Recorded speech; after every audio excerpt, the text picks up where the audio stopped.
ఇంతకుముందు తీసిన వీడియోలో ఫ్రెండ్స్ మొత్తం కవర్ చేయలేకపోయినా వెనకాల వైపు అయితే వీడియో చూపిస్తాను అన్నాను కదా, అడవి చూపిస్తాను ఫ్రెండ్స్. చూడండి ఇక్కడ మనకు టెంపుల్ వెనకాల ఇట్లా బండ ఉంది, చాలా పెద్ద బండ.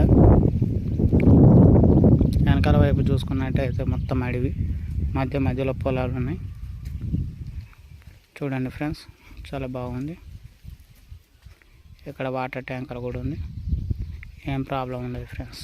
చాలా బాగుంది, మంచిగా ఉంది. కొంచెం ప్రశాంతంగా పీస్ఫుల్గానే అయితే ఉంటుంది ఫ్రెండ్స్ ఇక్కడికి వస్తే.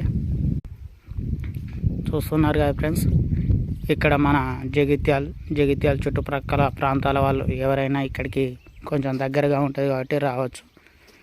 ఎక్కువ శాతం కార్లో వస్తే కొంచెం కంఫర్ట్గా ఉంటుంది ఫ్రెండ్స్. బైక్ మీద కూడా రావచ్చు, కొండపైకి కాబట్టి కొంచెం ఇబ్బందికరంగా ఉంటుంది.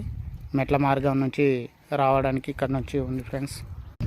మెట్ల మార్గం గుండానైతే ఇట్లా రావచ్చు ఫ్రెండ్స్. ఇట్లా పైకి వచ్చేసి ఎక్కడ కనిపిస్తుంది కదా ఫ్రెండ్స్, ఇలా వచ్చేసి పైకి ఎక్కడానికి అయితే అవకాశం ఉంటుంది ఫ్రెండ్స్. ఇలా వచ్చేసి ఈ దగ్గరలో టెంపుల్ అయితే ఉంటుంది. ఇక్కడ పక్కనే ధర్మపురి లక్ష్మీనరసింహస్వామి అయితే ఉంటాడు ఫ్రెండ్స్. అక్కడ మీకు కనిపిస్తుందో లేదో, ధర్మపురి గోదావరి కూడా కొండల్లోంచి పారుతూ వెళ్తుంది ఫ్రెండ్స్. అదైతే క్లియర్గా కనిపించట్లేదు, చాలా దూరంగా ఉంది. అయితే ఇక్కడ పక్కనే ధర్మపురి 12 కిలోమీటర్లే ఉంటుంది. మీకు తెలిసి ఉండొచ్చు, అక్కడ గోదావరి ఉంటుంది. గోదావరి ఒడ్డునే లక్ష్మీనరసింహస్వామి టెంపుల్ కూడా ఉంటుంది. చాలా బాగుంటుంది ఫ్రెండ్స్. అన్నీ దగ్గరగా ఉంటాయి టెంపుల్స్, చూడొచ్చు. ఇంతకుముందు చూపించాను కదా ఫ్రెండ్స్, ఫస్ట్ వస్తున్న మనకు ఆర్చి గోపురం టైపుగా ఉంటుంది ఫ్రెండ్స్. ఇక్కడ నుంచి వస్తే మనం ముందటికి వెళ్ళిపోవచ్చు.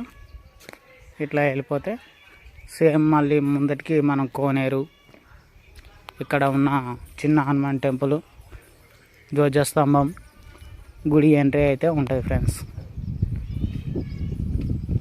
Okay friends.